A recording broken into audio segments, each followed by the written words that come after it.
नमस्कार सांग मैंने जय जगन्नाथ। मो यूट्यूब चैनल को स्वागत करुच्ची। यदि प्रथम दार पर मो चैनल आसछंती भिडियो शेष पर्यंत देखो। जदि भिडियो भल लगे लाइक करेंगे, शेयर करेंगे, सब्सक्राइब करेंगे। तो चलतु आज आम बनवा कांकड़ पोटल गाजर को नुआ रेसिपी। प्रथम परिवा गुड़ाक भल भाव धोई नेबा। परिवा गुड़ाक भल भाव धोई सारा पोटल गुड़ाक एमती चारिफाड़ कर काटी नेबे। बर्तमान देखो मो सब पोटल गुड़ा कटा होगला। काटी सारा पर गोटे प्लेट रखी ने।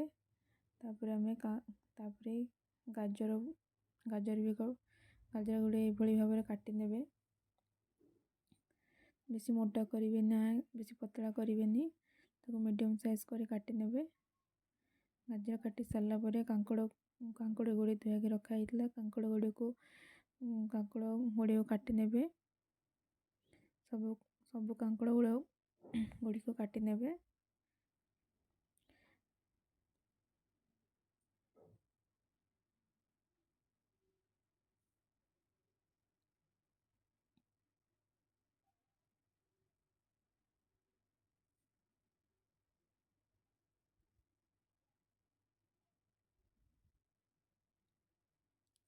देखो सांग मैंने सब कांकड़ा कटा सरीगला।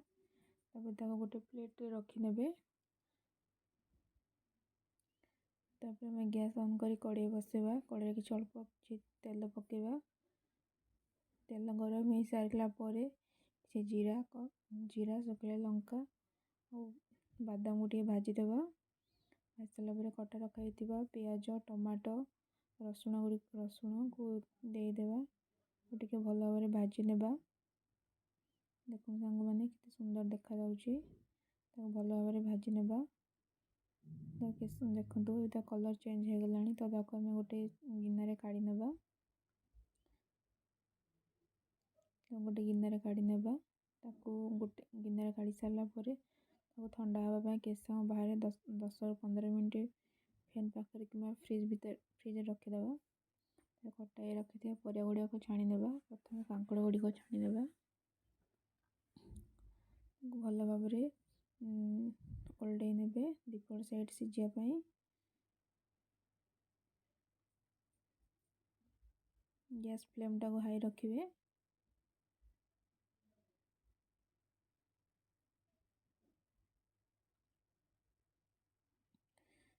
कांकड़ गुड़ी होगला काढ़ी गोटे प्लेट रखी ने। कटाई रखी गाजर गुड़ी को देदेबा। गाजर को भी भल भाव भाजी ने।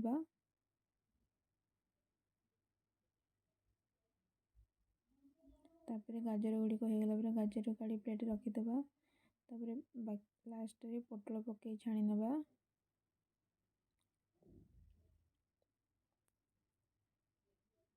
पोटल को भल भाव छाणी ने। पोटल को भल भाव भाजी ने। भल भाव दीपट साइड रे ओल्टे भाजी ने। देखो सांग मैंने पोटल गुड़ाक सीझिनी और अल्प टाइम लगे सीझापी। तो पोटल सीझीगला। पोटल को छाणी काढ़ी गोटे प्लेट रखीदे। मसला आम जो प्रस्तुत कले मसला ठंडा हो गला। मिक्सी ग्राइंडर ग्राइंडर कर मिक्सी ग्राइंडर करने। देखो पेस्ट हो गला कितने सुंदर कलर देखा मसलाटा आमर। कड़े बसई नवा अल्प किसी तेल पकेवा।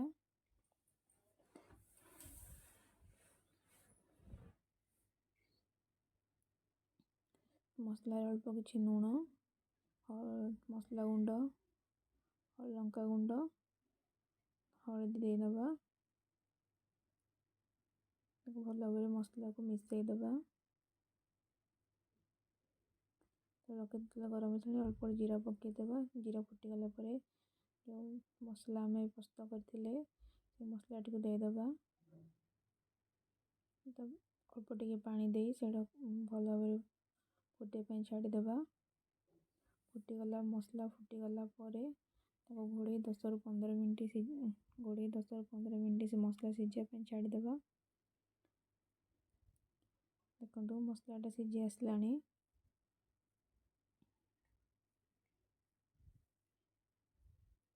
ସୁନ୍ଦର ଭାବରେ ମସଲା ସିଝିଗଲାଣି। ତାପରେ ଏଠି ଆମେ ଦହି ପକେଇବା। ଗ୍ୟାସ୍ ଫ୍ଲେମ୍ ସ୍ଲୋ କମ୍ ରଖିକି ଦହି ପକେଇଦେବେ। ତାକୁ ଭଲ ଭାବରେ ଗୋଳେଇ ମିଶାଇ ଦେବେ। ଦହି ମସଲା ସହିତ ମିକ୍ସ ହେବା ପାଇଁ ତାକୁ 5-10 ମିନିଟ୍ ଘୋଡ଼େଇ ସିଝେଇଦେବେ। ଦେଖନ୍ତୁ ମସଲା କି ସୁନ୍ଦର ଭାବରେ ସିଝିଯାଇଛି। ତାକୁ ଭଲ ଭାବରେ ଘାଣ୍ଟି ନେବେ।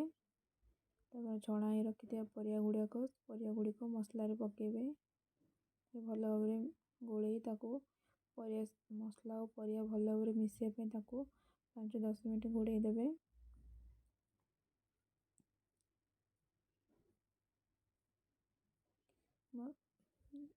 ଦେଖନ୍ତୁ ଭଲରେ ପରିବା ଗୁଡ଼ିକ ମିଶିଗଲାଣି। ତାପରେ ଏଠି କିଛି କସ୍ତୁରୀ ମେଥି ଗରମ ମସଲା ପକାଇଦେବେ।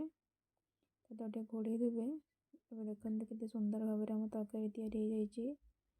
ତ ଆପଣ ଏଇ ତରକାରୀକୁ ଭାତ ସହିତ, ରୁଟି କିମ୍ବା ପରଟା ସହିତ ଖାଇପାରିବେ।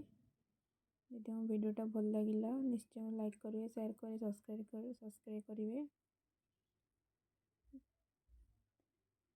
ନମସ୍କାର, ଜୟ ଜଗନ୍ନାଥ।